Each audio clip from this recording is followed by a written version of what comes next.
right, friends, welcome to another episode of Figure It Out, where we go through the winding rivers of life. The stuff you saw yesterday is not the stuff you're going to see today. On today's show, we will be discussing my best co-host, Tish, Mamacita Tish, and we're going to get into it and find out a little bit about her and what makes her her, because she's an incredible woman. So, Tish, take it away. You're the topic today. Oh, thank you. Thank you. Well, this is going to be a really short episode then, because there is not a lot to talk about. Gosh, she's just being super modest. Super modest. Come on. Oh my goodness. And it's crazy because the build up to this episode, I have been thinking about that question, talking about myself. That's something I don't do and I don't know how to do because I'm very, like you said, I'm modest. I'm really humble. I'm really to myself. I mean, I'm outgoing. Don't get me wrong. I like to have a good time. But if you ask me to talk about myself, that's not something I do. No, Tish, I like that you're the center of attention without being the center of attention. It's what you do best. Right. There you go. You get it. Can everybody else get that though? My goodness. So like I said in the one episode, I'm your average woman next door. I try to be that helpful person that you need. I try to radiate positivity and kindness. Don't get me wrong, I am no Mother Teresa. I have my moments, but I really try to keep those few and far in between and not for public view. Um, yeah, I'm a sister, daughter, mother. I'm someone who likes to learn, so I'm always looking to read something. And it's funny because for my birthday, so like I have a plethora of books all over this place.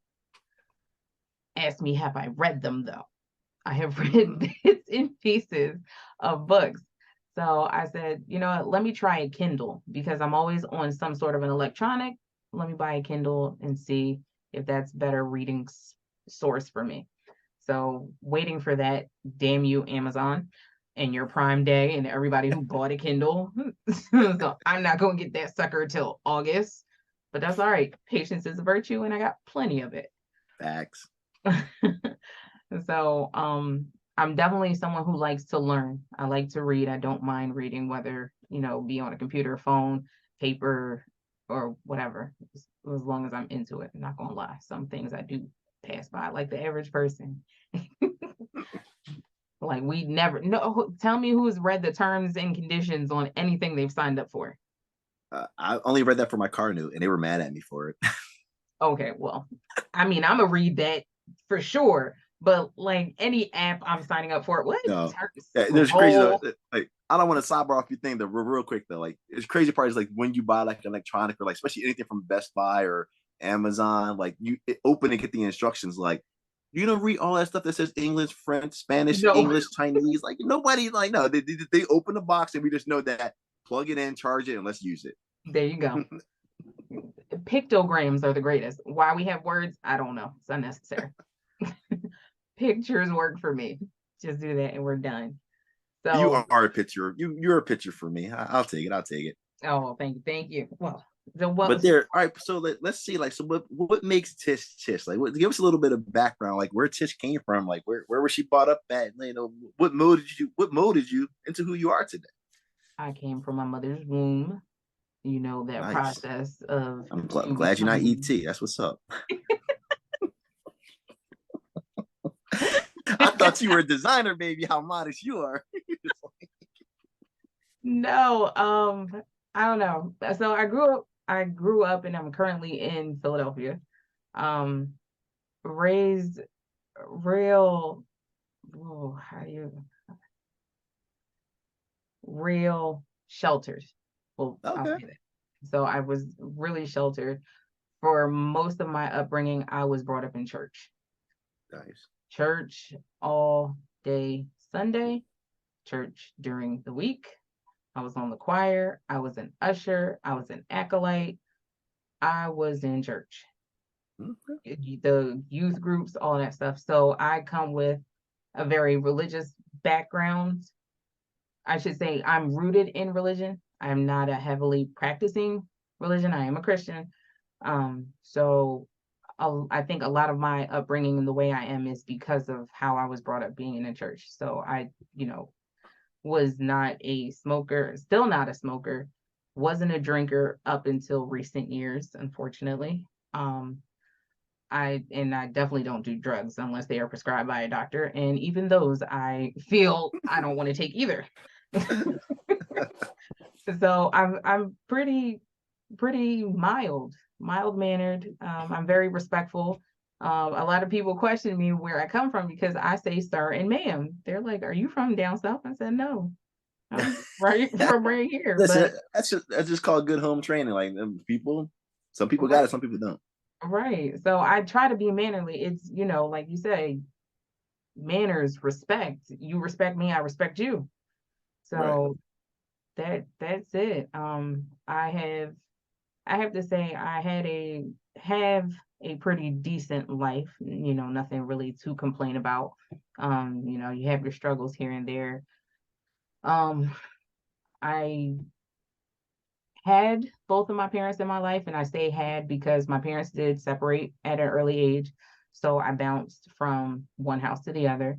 Unfortunately, a few years back, my father did pass away, which is something that I actually don't really talk about.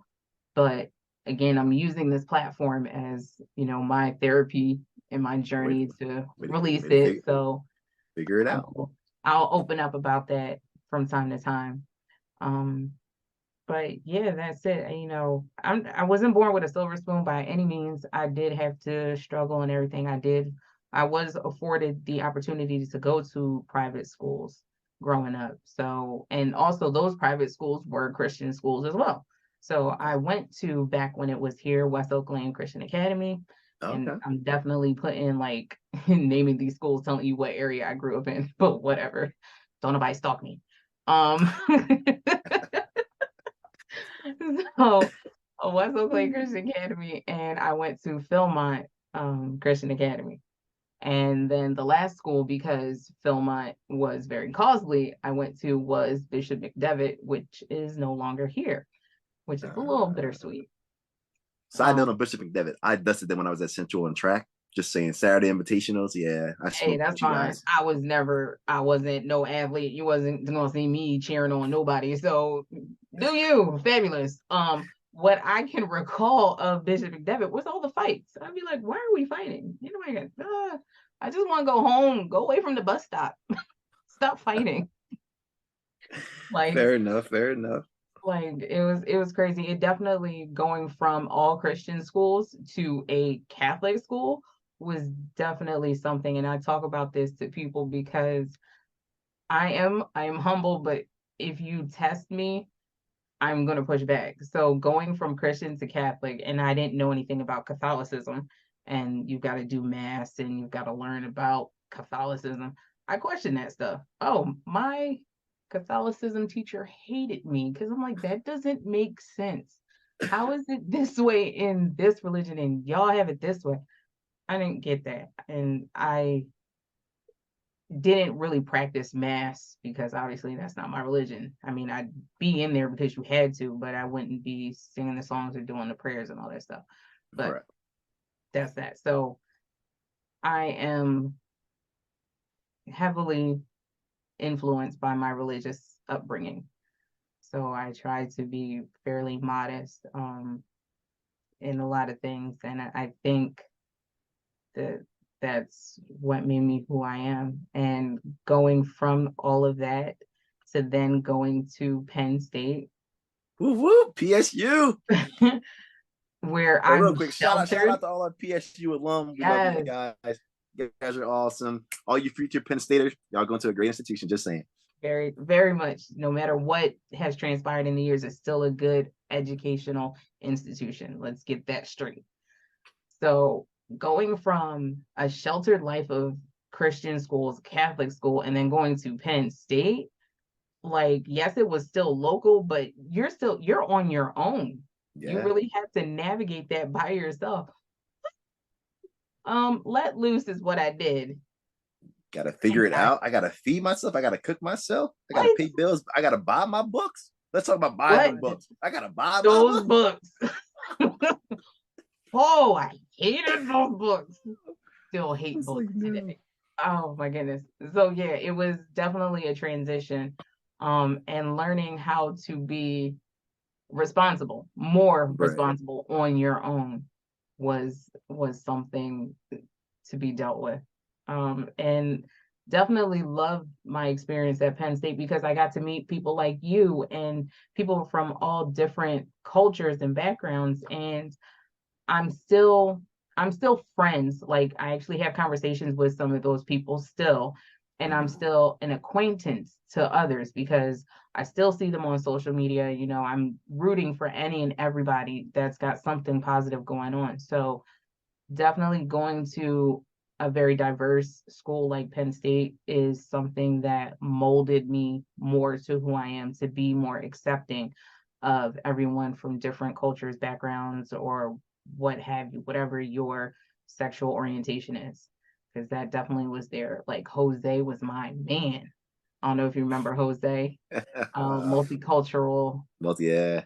I forget his title. Sadly, he's no longer there. But yeah, I remember being in his room. He Yeah. definitely I mean, had but all here's the these. thing about like even like minus people's personal lives, like he gave students the opportunity to like I remember to study abroad. He took them on trips abroad. Like Spain went Mhm. to Spain, they were in Rome. Like it's I mean stuff like that is like no matter what the personal things going on, like when you try to better the future generations or the future stuff going forward, that's always a plus in my book. Right, right. So it definitely was definitely an experience. So yeah, then going from Penn State to the real world. The real And world. for me, well, Yeah, no, I understand. Trust me. Trust me. That's a for wake me, up call, you know. It's crazy. It yeah, was like having that structured even though we picked our own classes and had we made our mhm, own schedules, but we were like stuck to them schedules because we were that's what we had to do. In the real world, like minus the job, like nobody really has a schedule. I think if they do have a schedule, I think they fare then they're better off. right. Winging it every day is not it. To an extent. So like going from that and then having to go to work. I worked I've been working ever since. And I would say it's not necessarily my ideal jobs. Like, all right, so when I went to Penn State, my initial um major was to be a teacher. Okay. And I had started that, but the irresponsible me wasn't responsible. So I wasn't, and I have no qualms with sharing this. I wasn't responsible, so I wasn't always going to my class or I wasn't always participating in the class. So, and then I wasn't utilizing my advisor the way I should have been. So Mm-hmm. I missed out on the grades and the time frame to make that transition to Penn State Maine to finish out that teaching program. So, that was a bit of a bummer. And then I was like, all right, well, if I'm not going to do teaching, what the heck am I going to do now? Right. And then at the time, PR was like something I was interested in. So I said, let me go to communications, pretty general major. You could do a whole lot of things. So that's what I ended up doing. And still, I was like, what I want to do. So I'm still working these, retail jobs and all that stuff. And, I'm good at what I do. I'm a people person, but it didn't really fulfill me. And in between working and all that stuff, I actually did create a PR agency, Okay. like my second year at Penn State. And I had a couple people, musically, I didn't know what I was doing. I was just kind of winging it, had a little something going. You Full you know, disclosure. Full disclosure. you're right. You're young. You're like, all right, I want to try this. What am I doing? Like, even bought PR for Dummies. That crap didn't help me. So, so I had my taste at business at that point. I had some things going on. Ended up, and it's funny because in that transition of having that company, there was a local TV show, and I don't even know if it's still around. I have seen it like a couple years back. There was a local TV show called think it's called Franchise Live, that I was doing the PR for them. Oh wow. Yeah. And I can't even tell you how I got with them. That's the crazy part. This was this is showing our age. So this was at the time of the transition. I don't know if you remember when TV was transitioning and they had those boxes where you could get like these. Oh, like the TV, the DVR converter box, something like that. A TV converter Yes. box. Yeah, yeah. It's Yes. with digital, like analog. Yeah, analog to digital. Yes. Then you got 2 point, you got 25, Yes. Yup. 29.1, Yup. 29.2. Yeah, Yes. That's exactly 6.1, it. 6.2, 6.3. Those for Yes. those that don't have cable and the Fire Stick. This was the next best thing. Right. Just saying, guys. Yo, that's so aging. But that there was when we had that, we were in that transition and it was on, I don't know, 3.4 or something. I came across this TV show called Franchise Live and it kept flashing its phone number, it was more so for like music videos it played and then had little artist interviews in between. And I was like, oh, I could do so much for them, like this and the third. I'm a very creative person. So I reached out to them, and that's kind of how I linked up with them and was doing PR. And I would get them some decent spaces. Like when I tell you I've got a good sense of communication, I definitely can talk my way to something. And that's what I did. Like I was getting them in spaces with some big name artists at that time. Reaching out to their publicist or whoever I could. Like one event that sticks out for me, ooh, is I don't remember the name of the event, but it was down at the Leah Chorus Center. And this was way back when Lil Mama was big and there were other artists. I got them backstage so that they could interview her and her team. Mhm. And like that's one thing that really sticks out to me. So like I've been interested in so many things, but I can't nail down anything. So fast forwarding through all of that, uh yeah, I didn't stick with them because it got a little sexist.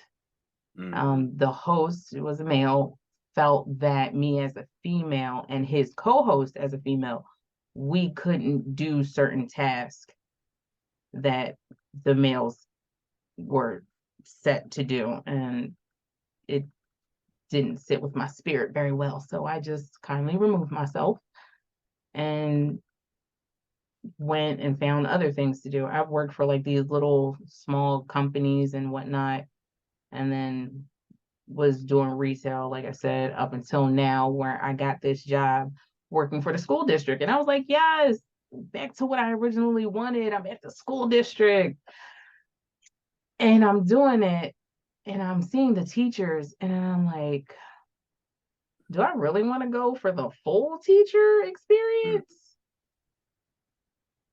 And I'm like, no, I don't think I do. Mhm. It's crazy because I sit there and I talk with some of the seasoned teachers and I'm like, all right, excuse me. I know I might be overstepping, but is it me or has the curriculum changed? And I know you have a daughter and you've got nieces and nephews. I don't know if you've noticed it, but it feels like they're speeding through Yeah, everything. And I'm like, literally. you guys, like, I know they have to teach to the standards and to whatever the school. Well, they got that. They And got the No Child Left Behind. So he's like, it's a lot going on there that you can't let's really. not talk about Yeah, that they stuff. got that. I mean, there's a lot of things going on there. But even like, I don't want to sidebar too much. This is your episode. But I remember like prime scenario. Like me and one of my best friends I went to like elementary school with. Both our Mhm. daughters are the same age. I think they were in fourth grade at the time though. But he put out there, he was like, "Yo, is fourth grade math kicking anybody's ass right now?" He said, "I can't help her at all." She's like, "Dad, I don't know this problem," but he's like, "Let me see, I'll help you out." He was like, I couldn't help her out. And I heard Mhm. that. I felt bad. I'm like, oh, brother, it's the math, man. He changed the math. Yeah, and it's like, why? Yeah, they got people rounding up, dividing by hundreds and all this extra steps. I'm like, dude, like that wasn't math when I was Right. in 12th grade. Like, no. Like, I mean, don't get me wrong, they are in some ways practical, but not really. And if a child doesn't grasp that concept, Right. why do you continue to add on to it and then Mm-hmm. go through the whole of the lesson? See, So, I had a problem with, like, even in school, like I had a problem with, like, math, like there's technically, like, there's the right answer. Like math is mhm, either the right answer or it's not. And then right. so, like, when you get the answer, you got the answer. But I didn't like the teachers that, like, there's different methods, like a squared plus b squared plus c squared, the Pythagorean theorem. Like, it's just so many different things. But like, I got upset when they wanted you to do it this way or their way. I mean, I have Right. the right answer. It is not wrong. I just don't want to do it your way. So you can't say my Right. way is wrong. And then, like, me, and I wasn't one to show my work. I did stuff in my Got head and going. She said, "Well, you just can't pull the answer out of thin air." I did the work in my head, and they weren't trying to hear that. They want you to write it all down, you. all the Hmm. extra steps. I'm like, I'm not trying to be a math teacher. Like, I'm giving you the right answer. Like, come on. So, but Right. like that was a big thing for me because, like, they penalize kids all the time for not doing it their way when there's Right. more than one way to get to the, there's a bunch of ways to get to the finish line. You don't got to go that way. Right. Right. Everybody not be So, somebody might not be athletic. They might not want to jump over the army way and go under the ground and get dirty. They might want to just walk the track on their mm, shoes and be cool with right. the trees. Like, different ways. And with that being said, because I'm like, I understand both sides now, seeing that I'm on this side of it, it is the reason why I'll say, as far as the district I'm in, the reason why they do it that way is because when it comes testing time, there are uh certain Yes, pieces methods that that I you don't have to use. Yeah, right understandable. that they want to be sure that you are aware of and grasp how to do those things. So, it's and there's definitely being on the back end of it all, there's a lot of politics into the educational field, and True. it is so disgusting. But that's Another sidebar: if there's any education professionals out there that have their master or doctorate degrees and actually makes these decisions, we would love to have you on the show so we can figure it out, because we want for to know who sure, makes these decisions and like why these decisions are made. So if you're feeling up to it, please join us on the show and like just give us an insight on what's going on behind the scenes. for sure, for sure. So, being in this field, I'm like, I don't want that teacher role because, like, when I was in school, going to school was fun. Like, I don't know Mm-hmm. what it is for these kids. It doesn't seem like it's fun for them to go and see their friends, but it's not Right. fun to learn. I Um, actually love, like, we could talk about this for a second there because like we're kind of hitting this right now. Is like, you had like in your career of schooling, like from like even from elementary to the postgraduate, did mhm, you have like teachers that affected you, or that you like? I had like four teachers from the top of my head in each phase of my schooling that I loved my teacher. I love what they taught me. I love the how they taught and made me grasp the concepts. Like, I love these teachers to death. I talk to these teachers, like, to this day. I talk to these teachers. They're like, you were like one of my best students. I'm like, but listen, like, you changed my life. Like, you made it fun to learn. Like, it was like, so I mean, like, you know, that do is you have any very other good. teachers that, like, come to you? Um, so I will say there was the one teacher, his name was Mr. Krug, and he was a teacher at Philmont Christian Academy. And up until recently, he just like retired from the teaching profession. He was the teacher that made me want to be a teacher Okay. because he was so engaging and he was fun, easy to talk to. No question was too big or too small for him to answer you with respect. He didn't try to belittle you. He didn't Mm-hmm. try to dumb down your question. He took it for what it was and tried to answer it in a manner that you could understand it. And he was very um, empathetic to students. If you're going through something like, and I would like to say I have that ability as well, where you don't have to be verbal to say what's going on. It can your body language, your facial expressions, it all shows it. And he and myself, we try to find out what's going on without digging too deep. So he's Right. definitely like the main teacher that I think about. Another Okay. teacher, which is going to be crazy, is Miss Kit. And if I'm not mistaken, Miss Kit, I think, was my first grade teacher. Oh. She was like, her classroom was amazing. I mean, play sets everywhere, toys galore, but it was all in educational fun. So, and then her personality was just radiant. She was just a happy person. She had the most gorgeous smile. Like, I loved her. And then I had a third grade teacher, Miss Goss, at West Oak Lane. At the time I had her, she was a new teacher, but like she was, to my memory, kind of like a BFF for me. I would Mm. always want to be with her no matter what was going on. And I was just like, yo, she's real dope. Like, and I kind of try to be that person for these kids. Like, I just want to be that person that they can come and talk to. And I get that. And it, for me, it is very, is a surreal thing because I get more love than the other staffers in the building. Gosh. I'd be like, I don't think that's right. Like, I can't stop you from loving me, but like, if they call my name anywhere, like the kids go crazy. But they call Mm. their teacher and they just like, hey. Yeah. Yeah, no, definitely understand. But it's actually put you because like kids know, like it rubs off onto when like I've heard certain teachers say like they couldn't stand kids and they want to be a teacher. I'm like, then what are you teaching our kids for? Like, it's question. Like, that's what you Right, wanted to do. Like, they didn't ask for you to be their teacher, but they need guidance. Like, you don't want to be a teacher, please do something else because our young minds are too fragile to be messed with at that particular stage. Like, you got to be all in if you want to be it. Like, so like, because even the teachers, like a lot of them, I mean, like as you get seniority, you get the bid for the school you want to go to. I remember like Central High School, like teachers are on a waiting list for years to get in the Central to teach at Central.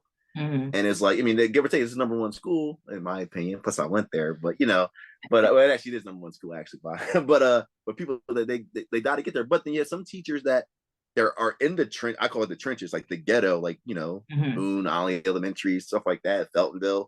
Like they're there, but like just because they're there, they don't. They want to go somewhere else, but while they're there, they're still doing they're doing their job. Right. Like I give probably so one of my teachers, her name is Miss Demzo. Miss Demzo was at Feltonville Central East Middle School in the hood, coming Mm-hmm. and she taught us every day, real life experiences, teaching experiences. Like to this day, like she mentors me now to this day. She's Nice. retired and we still have contact, like, stuff like that. Like I had another teacher, Miss Posey from third grade. She's Miss Cooper, Miss Priet now. Actually, she got married. But she was like that was my favorite teacher. My mom loved her. She made sure I grasped the concepts. She said like I was advanced in her class, but like so she gave me and a couple other students extra work to keep us busy while she Right. because you can't really like you can't push the class to a certain pace, but you can't slow down your top kids either because it holds them down. Right. So like, and that was like when it kind of like when I was in third grade, they was like introducing like the MG program, stuff like that, and like stuff like that. But I didn't do MG because she was like, if you take all the MG kids and put them in one class, then how's everybody going to elevate? And that was like the realest thing I've ever heard. That was that's third grade. Like that's the realest Mm-hmm. thing I've ever heard. And then going towards like the high school years, I had like Miss Johnson Smith, who was my English teacher. And she was awesome. She was difficult. She made you do your work. She held you accountable. And it basically that's from Central. That's being like college prep. That's what she was supposed to do. So I mean, Mm-hmm. people like I got a D in one of her tests. And she was like, "You want to read, but I gave you you can read or you can do a project. You're really good at doing projects and acting stuff out. So why not do the project and the dialogues and the monologues?" I'm like, you know what? I'm gonna start doing that. And little behold, I got through. And then going to like the Penn State, like I love Dr. Harvell. I was like, that's my favorite professor at Penn Mm-hmm. Slike, she's like, the more things change, the more they say the same. And like that tagline sticks with me every day because it's so true. I mean, if What? you look at it, the more things change and like they keep on changing, you look back somewhere it was the same, but Mm-hmm. what they're changing it to. So like, that's just a wake up call. But like Right. I feel like kind of like a nerd because I could already name all my teachers from kindergarten through college, everybody I had in like a ranking order. But that's because my memory is super good. I have like one of No, I mean, I have a my decent memory is a memory. blessing and a curse. It's a blessing and a curse. Right, for sure. But I can't, I guess for me, some teachers were definitely more impactful than others. So like uh, after certain things, yeah, I can't recall. Like I know Dr. Harvell, I wanted to take her class, never got that chance to. I was her But TA. that's why you were always with her. Yeah, but no. Here's the So, crazy though, because I was going to going to like do the police stuff. She was like, you're wasting your talents trying to become an officer.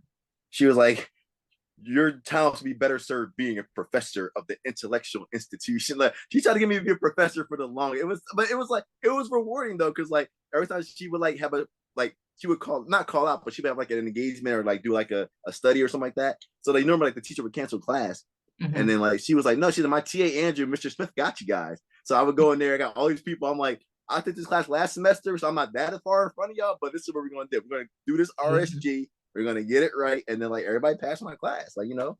it's kind of hard to just like it taught me like how like not to have favorites, treat Mhm. everybody on the same plane. It taught me a lot, like we're boundaries and stuff. Like when we're the same age and like you got the answer key to a test, like you get certain texts like, "Hey, like you want to hang out later?" I'm like, you trying to get the answer key? That's not cool. like Right. so, it's like, but it taught me boundaries, like how to work things out and like how to be a student, but then like had that thing where I'm not misleading my TAs or my teachers' trust also. So Right. it was a good balance. It was a great balance for me. It's a great experience. So like, and actually, I'm like that got my GPA up to where I graduated on the dean's list. So it was great. Nice. Yes. And yeah. So I don't have like in the graduate postgrad, I don't have teachers that I can recall, sadly. Um, like I should say like I don't have teachers that I can recall and say are my favorites. I have teachers that I can recall and say like, oh, they were kind of And back. douchey. Oh, yeah, yeah, you got those too. I got a couple of those. I ain't gonna put them out there. I Right. remember I you don't, guys well, though. I can put them out because I can't remember their name, but I'm not going to, but I could. But I just remember like just certain teachers that just didn't have the students' best interest at heart because they had Right. tenure, so they really didn't care. And Yeah. then just, 10 years some of the crazy. commentary that was given during the classes. So, that's a whole nother topic for when and where. But like I said, going to Penn State definitely I got a lot of genuine friendships out of it that like still keep in contact with till this day. And on that topic, and I was like, I'm going to talk about this. So, me being the kind of wild and free person at Penn State, I think I had joined BSU, Oh, and it was, BSU. and it was in the spring. They, I forget what they call it, but where you trying to intake people for the groups. Mm-hmm. I was there outside, trying to get people to sign up for BSU, and I forgot what position I held then. I came across these three young men, and they are near and dear to my heart. And I'm gonna put them out there. I don't care. Y'all can fight me later. Kels, Fitz, Stan. They all came from the same school, all had the same background. I adopted them and I called them my sons. Still call them that till this day. And they all have their quirks. Um, one is married, the other two, one is married, one is in a serious relationship, the other one is living their life, and I ain't mad at them because I'm kind of jealous. And and but the one that's in a serious relationship, Kels, that is my man 100 grand. When you talk about someone being a true friend, like don't get me wrong, I got friends, but that is a true friend. I can call Right. this man like late at night, the day before I need something, and he'll huff and puff, but he was like, all right, I got you, and I will got come you. Yeah. through in the clutch for me. Will sit there and, praise me for some of the things that I got going on. And it's like you don't get a lot of people like that. Like, Right. you got people that you can not talk to for eons at a time, and then you can pick up where you left off. Mm-hmm. But we don't have to talk. But if I just call for a favor, there's no hemming and hawing. It's like, all right, I got you. Doesn't even matter what the favor is. Although I think now they've learned their lesson, they're gonna start asking questions whenever I say, "Can you help me?" Because it's Like, never an well, last ideal time I helped you, situation. oh man. So yeah, I got you. Now. I feel you. I feel you. It's never an ideal situation, and they never are really all the way dressed properly for whatever I have in store for them. I got on dress pants and shoes. You want me to be a plumber today? All right. Right. Right, but like definitely that relationship is one that I hold near and dear. Like, don't get me wrong, the other ones are cool too, but you know, they've got their own lives. One definitely is, I don't even think he lives in PA anymore, so he's Mhm. out living his best life. But I say all of that to say, even though I have a certain feel about college, going to college gives you friendships and gives Yes. you experiences and things that you definitely need to have going forward in the real world. Yeah, actually, but I believe you on that because even like I have one of my tenants just graduated and she had a job. She's in the world, but like she's from California, and like Mhm. she literally left her family, came cross country, went to Temple, and she said she met her best friends for life there. And like then they're all Yeah, 5 years into their friendship now. Like they're having the time of their life. They travel right. together, go through things together, and she was like, it was just the best experience I ever had. So like sometimes leaving where you're from and going cross country or across world, sometimes that's a good thing for you. Definitely. And if, whenever I'm telling people about going to college, I stress that wholeheartedly. I'm like, please go away. Like, I understand that PA has some decent schools in it, but no, you need world experience. Go away Right, as far as possible from your family. I know it's probably like a financial thing, but it gives you what you need to make it in this world because you're not going to know how to react by yourself if your parents are consistently there to save you whenever something happens. right. You got to be out there to figure it out on your own.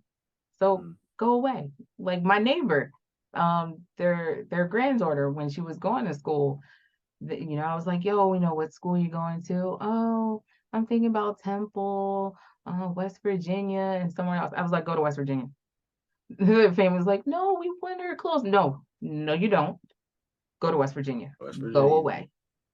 Learn how to be a woman without your family. I know it's going to be hard. You're all going to miss her, but she needs to blossom into who she needs to be. Right. And because not all families, when you stay home, are going to allow you to do that. You're going Right. to have restrictions. They're going to definitely. Well, I had that because even at Penn State, like we had the I ain't gonna put her out there, but like one of my exes, sorry, I ain't gonna put you out there though. But like her family was super strict to where like we were 20 with a curfew. And like technically Right. at 18, like our friends that were from California and Michigan, like they're in their dorms, like I'm by myself. I'm coming to the colonnade right here on 611. Like I'm right Ooh, here, like whatever. Like yeah. and it's like she was like, "Well, I got it home. I got to be home at this time." I'm like, "That's crazy. Like we're adults, but like it's like they said when you are local, they still have that not that holding, but they want to shelter you. They want to make sure Right. you're good, and like they don't give you that chance to go out there and be on your own and make your mistakes. I mean Right. that affects people a lot, actually a lot.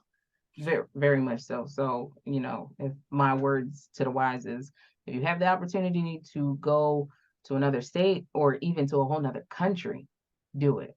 Do it. Give yourself that experience because you definitely don't know when that experience will come back around, if Like I ever. look up like my cousin went to UPenn, and then like she traveled all over the world, and then right now she's getting her PhD from Harvard. Like this girl, like Right. she's from Philly, she's here, but like she's in Honduras, Brazil, Mexico, Italy. I'm like, Awesome. are you local? Like, you can we have a Awesome. birthday date? Because like, are you ever local? Like, come on, girl. Like, but I'm Hey, proud of her though. Like, she doing the damn thing. FaceTime. I'm You proud don't of need my to be cousin. here. FaceTime. Technology. That's what it's for. It's like, yo, she I'm be telling you. gone. Can I tell you, I hated the pandemic, but I love it at the same time because of the convenience. We had to learn how to navigate the world Hmm. while being sheltered. And it opened up a lot of things, and I absolutely love it because I'm like, FaceTime me, text me. We don't have to be in the same space to do certain things anymore. And it's a godsend. I know they're now like talking about how it's making people lazy and all that stuff. Yeah, whatever. Yeah. Back off. If I promise you, if I could find me a work from home, it'd be great. When we were in the pandemic at school, we had the greatest work from home.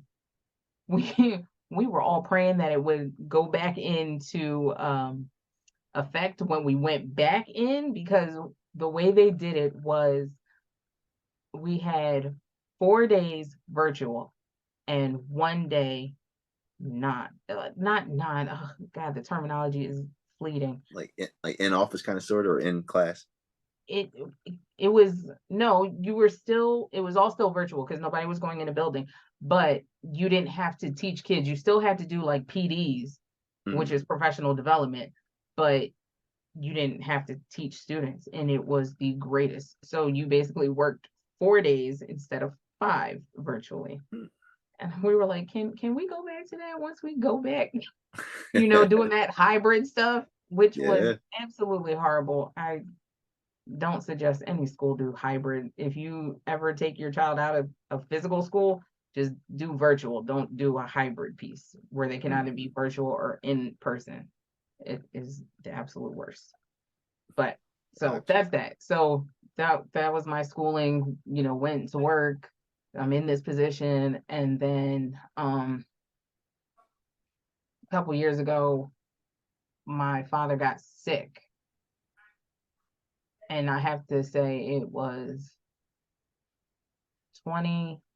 2019, 2019, October 2019. I'll never forget it. And I actually have it in my phone, is when I found out he was sick.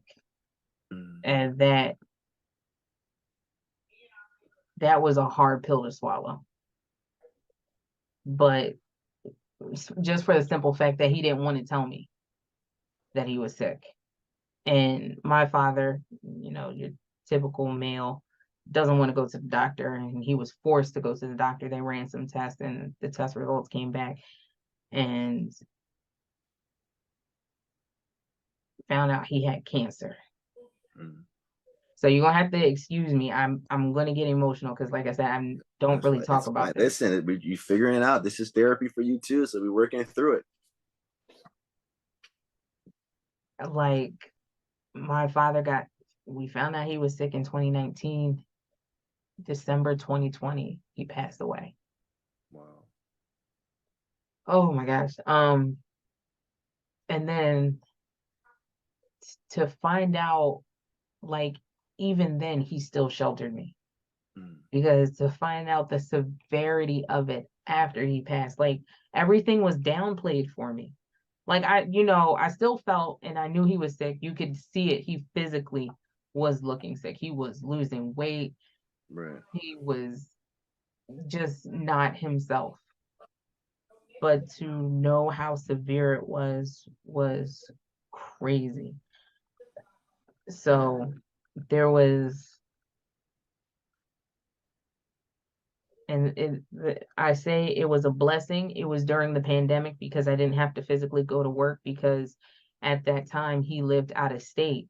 So I was commuting a lot to Mm. get to his appointments and whatnot. So to see this man go from a full figured human being to legit look like something you see in the movies, nothing but skin and bones, is the absolute craziest visual you could ever have. Um, and people experience death all the time in various ways, and not knocking anybody, but to be at the bedside of a person as they take the last breath on earth is life changing. Mm.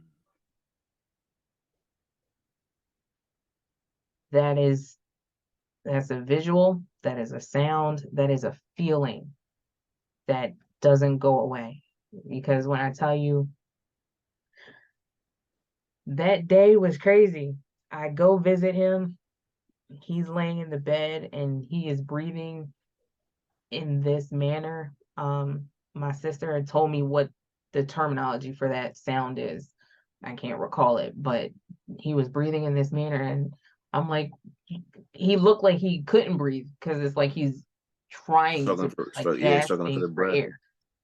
Say it again. Like struggling for the breath. Yeah, I've seen it multiple times. yeah. Like So I'm yeah, like, I oh was my God, we got an oxygen machine. Put it on him. Like, I'm like, strap it on. because there was a nurse there, these nurses, this is what they do. So it's kind of like la di da, no real effect on them. I'm like, oh my God, put it on it.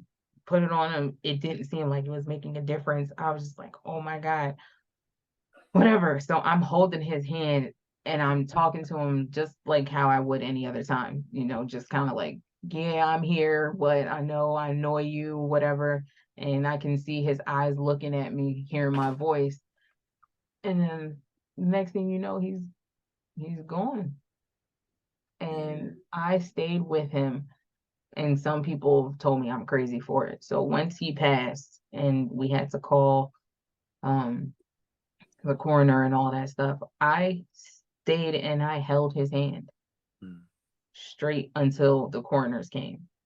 So rigor mortis set in and all that stuff. And I was just sitting bedside holding his hand. And I'm having to call people to tell him that he passed away. And everybody, like, it's crazy when you think about it now. Like everyone, you're like, yeah, my dad just passed away. Oh my goodness, so sorry to hear. Where is he? Right here. What do you mean right here? I'm like, I'm holding his hand. He's right here. They Wow. haven't come to get him? Not yet. I'm like, where do you think I'm going to go? I'm not going nowhere. He just passed away. I'm going to stay right here until they come, until I can no longer see this man anymore. I'm going to be right here. And what really killed me about him passing was I had my son and my sister with me. Fortunately, they weren't in the same room when he passed. They were in the same space, but they weren't in the room. They didn't see it happen. But I had to control my emotions because my son is very reactive, sensitivity wise. So if I cry, he's going to cry. So I Um, couldn't show my emotions. Um, my sister had a reaction, but probably because she was very young, probably not one of deep emotions because in his passing, in his stages, he was really angry. And everything in retrospect, I realized it was because of his illness. Like my dad and I had situations, things that I never thought I would go through with my dad that I'm not going to go in depth on, but it's just things that a father doesn't do to a daughter. You don't have those altercations and stuff. And it was that he would just get upset with my sister. He was yelling and all that. So I think her feelings when he passed, she was sad, but she also was angry because he was picking on her. mm. But again, it was just all his illness. I don't think it was displaced anger. He didn't know what else to do. He couldn't be angry at nothing else. We were the closest things to him. So I dealt with that and I'm still, dealing with that and all that comes with someone passing. But I have realized, like, don't get me wrong, I'm happy go lucky, but on the inside, I am a mess. And So I, like you could basically, you're one of those people, and it's hard to beat this person. It's like you have a lot going on inside though, but you basically like I always like use like as like it's a mask, yep, and when nobody knows what's going on behind that mask except for you, for and sure, like even me, because like I'll be out there, I portray like to the world I'm fine, for sure. but like, he's great, he's dependable, he's happy, nothing bothers him. It bothers me. I'm just not gonna let you know that it bothers me. Right, I'm not giving you that power over me. But like, it does get you. It does affect you in multiple ways. People that are close to you to do this. People that are strangers do this. And it's like you. I was like I always think of like the drama. I was a good actor. Like I was always in drama. And like those two, like the tragedy, like right, like you got the happy face and then the tragic face for like the Shakespeare plays, and like it's just always that's always been me. It's right, like I can wear them interchangeably, where you have no idea what's going on unless I want you to come in. Like there's no absolutely. access to me unless I want you to have access to me. 100%. I'm It's like same way. It is, but it's crazy because I don't know if you've gotten to that point where you're tired of being strong. You're mm, tired of being the glue that holds everything and everyone together. I'm getting to that point It, where I'm just it like, all right, I'm tired. I it can't burns you out at time. It burns you out at times. And burn. like I said, we'll get into this like another episode so we go more in depth on it. But like, remember I said like, which friend are you? Yes. Like, which family member are you? Are you the problem child? Are you the one that? Are you the glue? Like, there's Mm-hmm. different things that people go through, and it's like, and it's sad too. It's like when you always get that one like, oh well, we expect you to do this, or we expected you. We thought better of you. Right. I'm like, who Yep. are you? Like, what's your situation? What's Because it was your like, role in all of this? I'm What like, part I are see, you like, going to play? I'm like, we I, got the money, we got the time, we got the event, we got this, we got that. Like, are you just showing up basically? Like, I mean, come mhm. on. Yep. So I'm getting to that point, and then um, also I've noticed that I'm a little meaner than I used to be. I'm not gonna lie. And it doesn't come out to everybody. You know what? No, I'm lying. It do. Right. I'm a little meaner than I used to be. And I'm honestly I don't hide that. It's just a part of me growing and maturing because of all that I've gone through. So, my thing is you either take it or you leave it, and I'm fine either way. Life still Mm-hmm. goes on. No, really, it definitely goes on. Because one thing Right. I I noticed too mean, is like people they think that they can't do it without you. But like I said sometimes we become enablers. hmm A lot of times we become enablers, and like they don't do it by themselves unless they are forced to do it by themselves. right. So right now I'm at the point, like you said, I'm at the point right now where I'm getting ready to the opportunity to shine. Right. Right. I'm gonna give you the opportunity to shine, people. I'm gonna let Right. you be the captain. I don't gotta drive your boat. I need you to take the wheel. hmm Yes. But I'm just like, I realize that. I'm like, I mean, and people like you mean. I was like, I know. I'm not gonna sit here and deny it. I know I mean. I'm No, the like, question about are you mean because you're mean, or are you mean because like I have this thing where I feel like I'm mean, but I'm only mean when I say no. When you don't become the yes man no no. more, then now you mean. That's a good question. I mean, are you mean I really? think I Like, do you have a legit reason to be mean? Like, say, like, I ask you to do something, like, you legit have, like, like, I got my son's soccer game, Andrew, I can't do it today. I can't be mad because your son got a soccer game and, like, you have to be a parent. right. Like, that's not you being mean. That's you having responsibilities and doing your responsibilities. Being mean is like you sitting there, you didn't watch TV already, you don't want to get up. But even then, like, you have the right to want to relax. Like, I work 6 days a week. So if I hmm want to relax, like right now, my phone's blowing up for favors, and I'm like, I want to relax. I Right. want to do something. I want to do something like this podcast. Like this is, even though this is art Jones, this is for me. I vent too. This is therapy for me. It's like I need this. I'm like, Right. so like, why do I want to stop what I'm doing to help you? A move something or B do this or do that. Like I want to. I need my Relax. time. I need my time. Yes, you need your time. But for me, mm, for some people, it might be saying no that I mean, but no, I am just mean. Like I have this, my disposition is why I say I'm mean. Like some things I just be saying it, just be like, whatever. Why do they do this or that?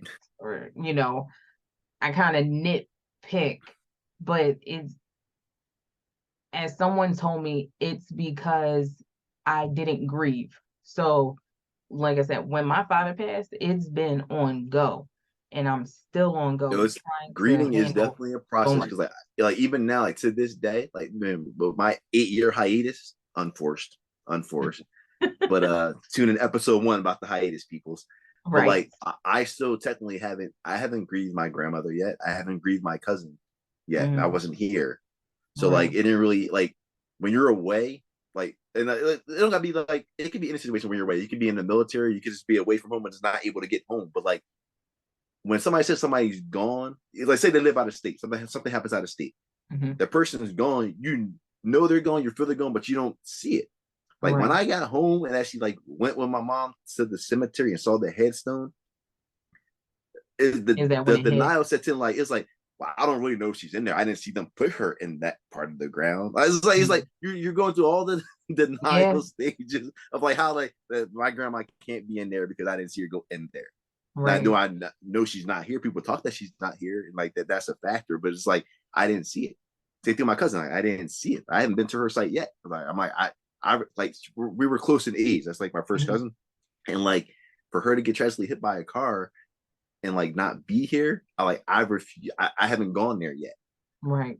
You know, Because to, you're in and then like disbelief. that's going to A1 make it real. Right. I'm not trying to say he's in denial. I'm probably like sugarcoating myself and helping myself out, but like at the end of the day, it's like how do you go through that? Because like grieving is a whole process. Like people think, oh, get over it. Like no, you can't just get over You that. can't. Like it You just definitely this can't. this not a cat. And so I know people that care about their cats. Like they cats are Right. humans. So it's like I Man. mean, Yes. this is a person we're talking about, and it is sad Right. because like, but at the end of the day, too, is like death. Even though like it phases me when other people go through death and experience it, I don't get emotional in that moment. Like when like my great grandmother passed away, and my aunt calls, we went down there. We were down 19th Street. We went there, and like when the Undertakers came, it was two of them, and they were two scrawny little dudes. I'm like, I looked at my cousin, my uncles. I'm like, they're not about to carry grandma down the steps because like they're not dropping my grandma down the steps. I don't care if she's gone or not. And then Mm, so basically, me, my cousin, my uncle, we carried my grandma downstairs and put her in the Undertaker's van, like mm, ourselves. And then like so like, but not to get into that portion of it though, but that's difficult too because like I'm the oldest. I'm the oldest grandson. I'm the oldest great grandson, like the boy, like the guy. I have older girl cousins, but like as far as the guy, I'm the oldest. And it's hard because like I'm local, so like a lot's expected me for being local in Philly, dependability right. wise. So whereas everybody else like they live in like Texas, Connecticut, Virginia, Florida, stuff like that, they didn't see grandma every day. They might have talked to her, they might have, but like I was running like market runs, store runs, bank runs, like this run, that run, like constantly. Right. Yup. And then so like, and then to get that call and be there, like my cousins came down for the funeral, but like they got to see that once. I've already seen grandma dead. I've already carried her to the car. Now I'm seeing her in the coffin. And then Mm, since my grandma was not here, which is her daughter, me and my mom went down to Florida to actually bury her with the family cemetery. So now I'm like, I didn't carried her to the van, had the funeral with you guys. You guys all went home. Y'all back to real life. Now I got to go back down to Florida and then we got to put her in the ground. And then so mm. like I feel like I got like triple traumatic on that one. And Right. like people Right. like yeah, y'all back to life already, and I'm like triple traumatic going through it. Like it's just crazy. But it's like Yeah, it's crazy. but that's my point. But like when other people go through it though, like I feel as though I'm always like in like semi like control. My emotions are in check. Like Mm, I'm not a doctor, but like I'm like I've seen like literally like for my aunts and like grandmas and stuff like that. I've seen probably like 10 last breaths. And I'm like the mm. doctor wasn't in the room. I'm putting the time of death on the board. I'm a doctor because I've Dang. seen it, I experienced it, I know what's Right. going on. It's like and like you said, it's a feeling you're like when they're getting that last breath and like you like literally like see like not their soul leave, but like, literally like their soul leaves. Right. It's like you can't duplicate that, you can't experience it, you can't explain it unless Yeah. you see it yourself. And you So it's can't. like not to get into the Harry Potter thing. It's like the little things that only people that seen death see those things. That'd be me. It's Right. like hands down. Right. And it's like when someone passes, I don't know about you, but there's a feeling that comes over you. Hmm. It's not warm and fuzzy, but it's also not cold. Yeah. But the There's thing is, it's like it's the I want to know the purpose because even like the thing, like even like when somebody leaves, like then like you get the reading of the will, who gets this, who gets that. I'm like when people I see people fighting doing stuff, I'm like you can't take none of this shit with you. I'm like she just proved that, he just proved that, they just proved that they're gone. Like they had money, they right. car sitting there, the grandson's driving the car, this person got the house. Like it's like you can't take it with you.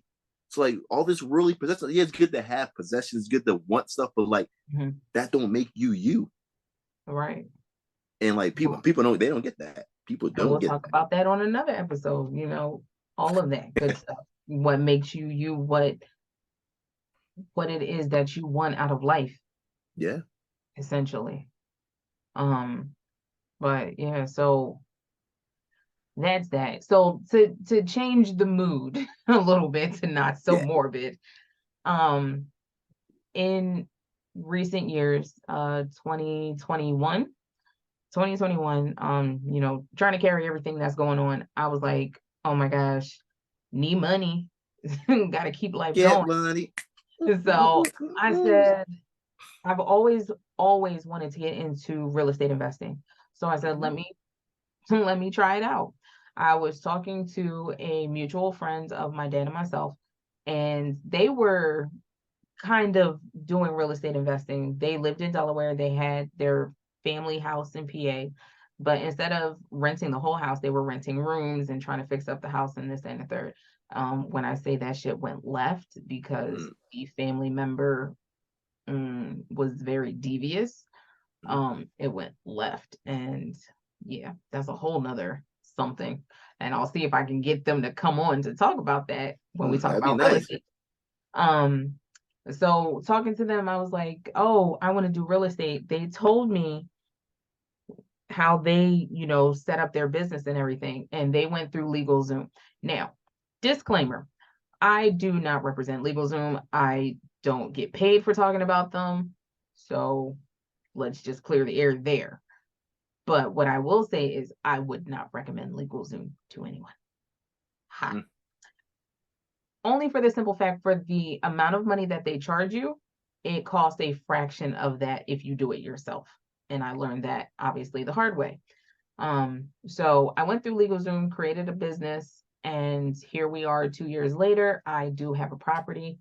I am working to get some more, and I am learning all along the way. And I will dive more into that when we talk about, business and real estate, about, my lovely experience thus far.